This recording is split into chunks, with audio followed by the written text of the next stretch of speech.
श्रीमन्महागणाधिपतये नमः। श्रीसरस्वते नमः। श्रीगुरुभ्यो नमः। सर्वदेवेभ्यो नमो नमः। वक्रतुण्डमहाकाय सूर्यकोटिसमप्रभ निर्विघ्नं कुरु मे देव सर्वकार्येषु सर्वदा। गुरुर्ब्रह्मा गुरुर्विष्णु गुरुर्देवो महेश्वरः गुरुसाक्षात् परब्रह्म तस्मै श्री गुरवे नमः। श्रीमद भागवत महापुराण या ग्रंथाचे आपण अध्ययन करीत आहोत, ज्याच्या पठणाने व श्रवणाने वैकुंठ लोक प्राप्त होतो असे हे शास्त्र आहे। देवर्षी नारद यांनी हे शास्त्र सर्वप्रथम ब्रह्मदेवांकडून केवळ 4 श्लोकात श्रवण केले, ज्याला चतुश्लोकी भागवत असे म्हणतात। पुढे देवर्षी नारद यांना संपूर्ण श्रीमद भागवत कथा ही मात्र सनकादिक ऋषींकडून सप्ताहभर विधीपूर्वक श्रवण करायला मिळाली। हे कसे काय घडले याबाबत शौनकांनी सूतांना प्रश्न विचारला। सूत उवाच एकदा हि विशालायां 4 ऋषयो मलाः सत्संगार्थं समायाता ददृशुस्तत्र नारदम्। एकदा बद्रीनारायण या ठिकाणी सनकादिक ऋषी सत्संगाकरिता आले होते। हे सनकादिक ऋषी म्हणजे अत्यंत तेजस्वी, बुद्धिमान व निर्मल अंतःकरणाचे बालक रूपातील 4 ऋषी आहेत, ज्यांचे नावं सनक, सनंदन, सनातन आणि सनतकुमार आहे व हे साक्षात भगवंताचे पहिले अवतार आहेत। यांना या ठिकाणी देवर्षी नारद भेटले। देवर्षी नारद हे त्यावेळी अत्यंत उदास व चिंताक्रांत होते। त्यांना बघून सनकादिक ऋषींनी विचारले की आपण कुठून आला आहात व कुठे जात आहात व आपल्या उदास व चिंताक्रांत असण्याचं कारण काय आहे ते कृपया आम्हाला सांगा। त्यावर नारद म्हणाले, नारद उवाच अहं तु पृथिवीं यातो ज्ञात्वा सर्वोत्तमामिति पुष्करञ्च प्रयागञ्च काशीं गोदावरीं तथा हरिक्षेत्रं कुरुक्षेत्रं श्रीरङ्गं सेतुबन्धनम् एवमादिषु तीर्थेषु भ्रममान इतस्ततः नापश्यं कुत्रचिच्छर्म मनस्सन्तोषकारकम् कलीना धर्ममित्रेण धरेयं बाधिताधुना। नारद म्हणाले, ही पृथ्वी सर्वोत्तम आहे असे समजून मी इथे आलो। पृथ्वीवरील पुष्कर, प्रयाग, काशी, गोदावरी, हरिद्वार, कुरुक्षेत्र, श्रीरंगम, रामेश्वरम इत्यादी अनेक तीर्थक्षेत्री मी संचार केला, परंतु मला कोठेही मनःशांती प्राप्त झाली नाही। कलियुगाच्या प्रभावामुळे सध्या सर्वत्र अधर्म वाढला आहे। येथे आता सत्य राहिले नाही, तप, पावित्र्य व दया राहिली नाही। मनुष्य प्राणी केवळ आपल्या उपजीविकेतच व्यग्र झाला आहे। सर्वत्र असत्य व दांभिकपणा वाढला आहे आणि त्यामुळे पृथ्वी अतिशय दुःखी झालेली आहे। एवं पश्यन् कलेर्दोषान् पर्यटन्नवनीमहं यामुनं तटमापन्नो यत्र लीला हरेरभूत् तत्राश्चर्यमया दृष्टं श्रूयतां तन्मुनीश्वराः एका तु तरुणी तत्र निषण्णा खिन्नमानसा वृद्धोदौ पतितौ पार्श्वे निःश्वसन्तावचेतनौ शुश्रूषन्ति प्रबोधन्ति रुदती च तयो पुरः। अशा तऱ्हेने कलियुगाचे दोष पाहत पाहत पृथ्वीवर संचार करीत असता मी जेथे भगवान श्रीकृष्णाने अनेक लीला संपन्न केल्या त्या यमुनेच्या तटावर येऊन पोहोचलो. तेथे मी एक मोठे आश्चर्य पाहिले.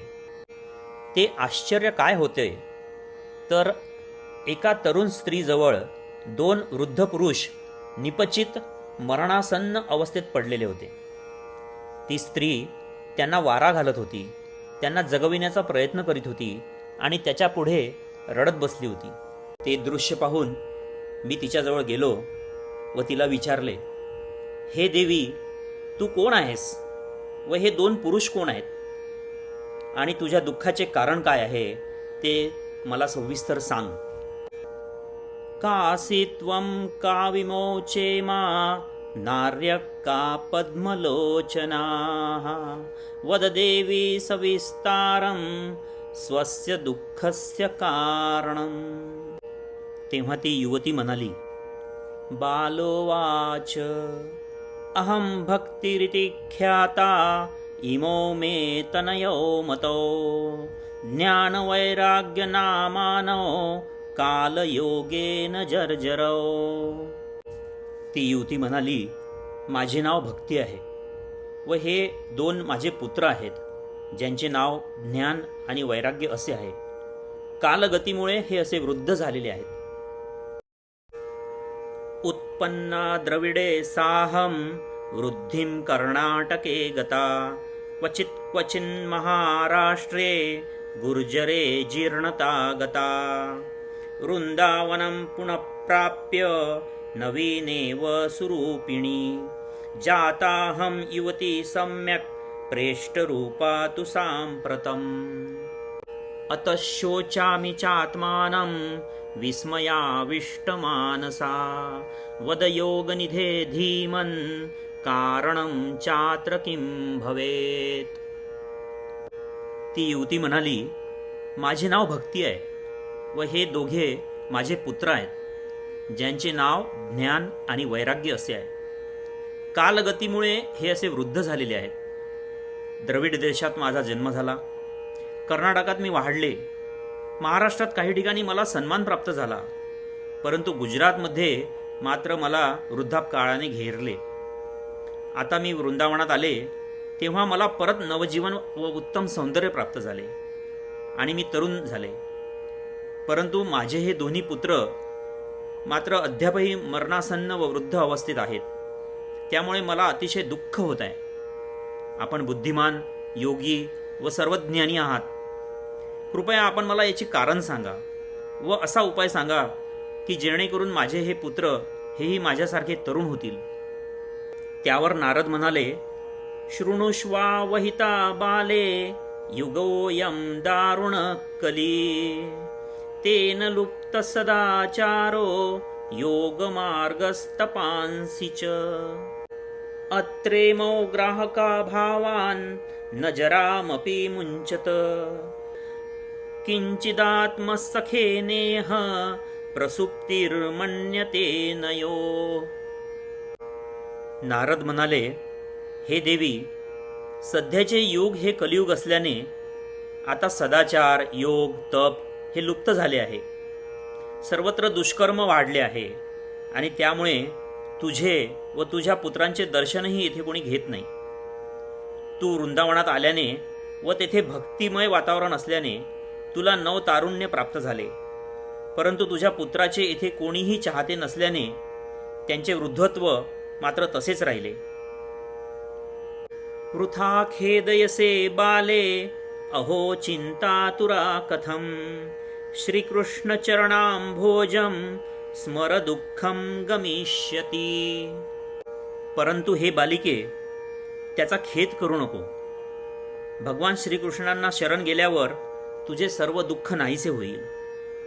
असे सांगून देवर्षी नारद यांनी त्या 2 पुत्रांना चेतना यावी यासाठी वारंवार वेदांताचा घोष व गीतापाठ करून त्यांना उठविण्याचा प्रयत्न केला. परंतु ज्ञान व वैराग्य यांच्यावर त्याचा काहीही परिणाम झाला नाही आणि त्याच वेळी आकाशवाणी झाली. व्योमवाणी तदैवाभून् मारुषे खिद्यतामिति उद्यमः सफलस्तेयं भविष्यति न संशयः। एतदर्थं तु सत्कर्म सुरर्षे त्वं समाचर, तत्ते कर्माभिधास्यन्ति साधवः साधुभूषणाः। त्यावेळी आकाशवाणी झाली की मुनिवर्य, तुम्ही खेद करू नका. ज्ञान आणि वैराग्य यांना चेतना येण्यासाठी उपाय सांगण्याकरिता तुम्हाला थोर संत महात्मे भेटतील व ते सांगतील त्याप्रमाणे तुम्ही सत्कर्म करा. त्या सत्कर्माचे अनुष्ठान करता क्षणीच ज्ञान व वैराग्य यांची वृद्धावस्था नाहीशी होईल आणि सगळीकडे भक्तीचा प्रसार होईल. त्याप्रमाणे देवर्षी नारद संतांचा शोध घेत निघाले. शोध घेत घेत ते बद्रीवनात आले. तिथे त्यांना अत्यंत तेजस्वी असे सनकादिक मुनी दिसले.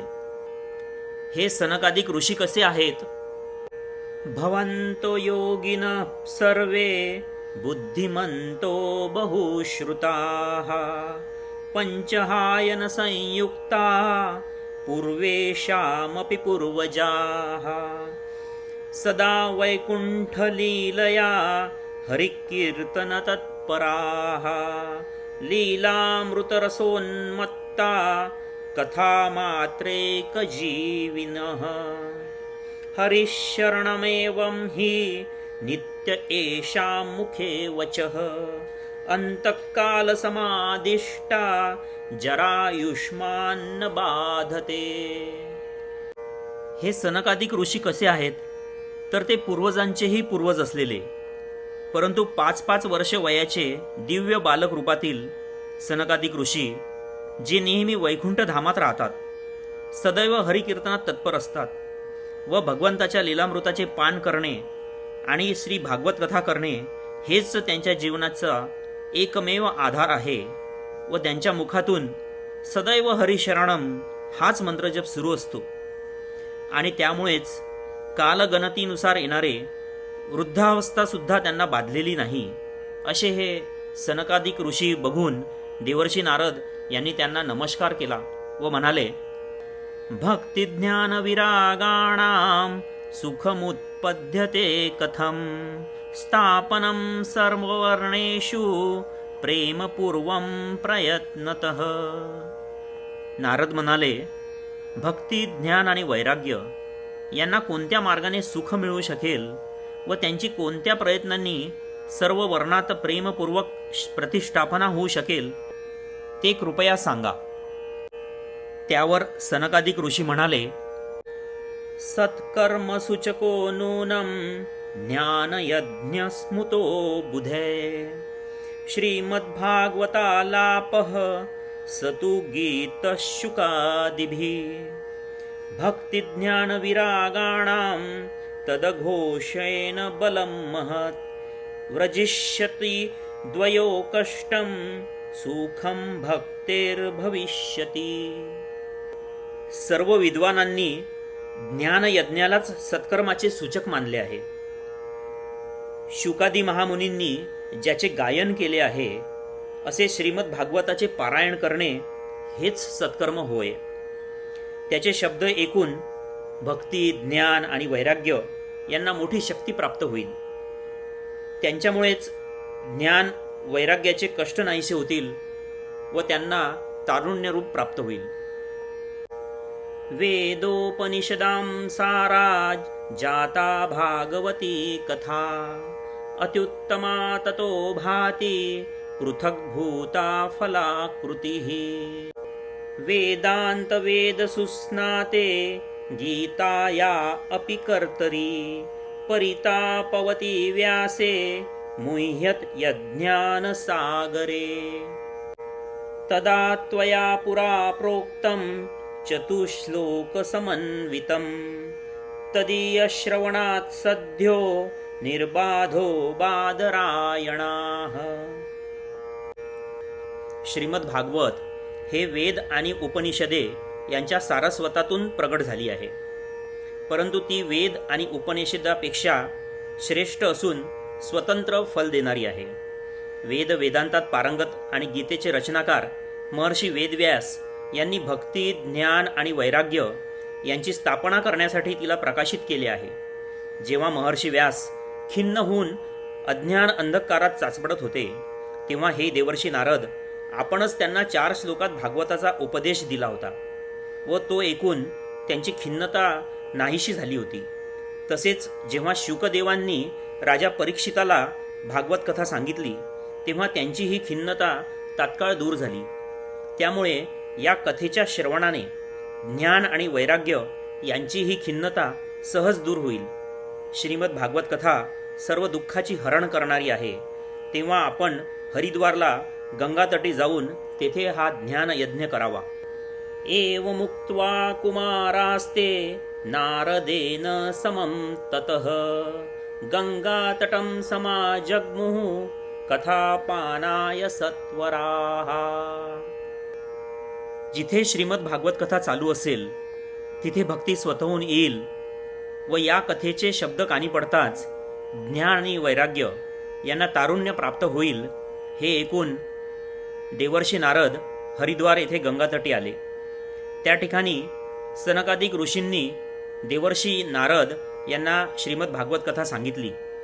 या कथेच्या श्रवणाकरिता अनेक विष्णू भक्त, ऋषी, मुनिगण, अनेक संन्यासी, ब्रह्मचारी, देवदानव, गंधर्व हे स्वतःहून कथा ऐकण्यासाठी प्रेमपूर्वक तेथे आले. जेव्हा सनकादिक ऋषी श्रीमद भागवताचे महात्म्य सांगत होते, त्याचवेळी तिथे भक्ती आपल्या तारुण्यावस्था प्राप्त झालेल्या 2 पुत्रांना घेऊन प्रगट झाली. ते सर्वजण आनंदाने श्रीकृष्ण गोविंद हरे मुरारी, हे नाथ नारायण वासुदेव या नावाचा जयघोष करू लागले. अशा प्रकारे कलियुगात लोप पावलेली भक्ती, ज्ञान आणि वैराग्य हे नारदांनी स्थापित केल्यामुळे श्रीमद भागवत पुराणाचे श्रवण करणाऱ्या सर्व भक्तांच्या हृदयात भक्ती विराजमान झाली. तेव्हापासून ज्या ज्या ठिकाणी श्रीमद भागवत कथेचे श्रवण पठन केले जाते तिथे भक्ती, ज्ञान आणि वैराग्य हे स्वतः सहज येतात. अशा या श्रीमद भागवत कथेचे ज्या ठिकाणी नित्य पठन होते ते घर तीर्थक्षेत्र होऊन जातं व अशा घरात जे लोक राहतात त्यांची सर्व पापे नष्ट होतात. जो पुरुष नित्य अर्थासह भगवत शास्त्राचे पठन करतो त्याची कोट्यावधी जन्माची पापे नाहीसे होतात, यात मुळीच शंका नाही. अशी ही श्रीमद भागवत कथा कोट्यावधी जन्मातील पुण्य संचयानंतर प्राप्त होणारी आहे. कलियुगात 7 दिवसाच्या श्रवणाची विधी सांगितलेला आहे. जे फळ तप, योग, समाधीमुळे सुद्धा प्राप्त होत नाही ते संपूर्ण फळ भागवताच्या श्रवणाने सहजगत्या प्राप्त होते. कारण हा ग्रंथ म्हणजे भगवंताची प्रत्यक्ष वाङ्मय मूर्तीच आहे. कलियुगात भागवत धर्म हा एकच असा धर्म आहे की ज्यामुळे दुःख, दारिद्र्य आणि पाप या सर्वांचा नाश होतो आणि काम, क्रोधादी शत्रूंवर विजय प्राप्त करता येतो. अशा प्रकारे या ठिकाणी अध्याय 3 समाप्त झालाय. इति श्री पद्मपुराणे उत्तरखंडे श्रीमद्भागवत महात्म्ये भक्ति कष्ट निवर्तन नाम 3योऽध्यायः. श्रीकृष्णार्पणमस्तु.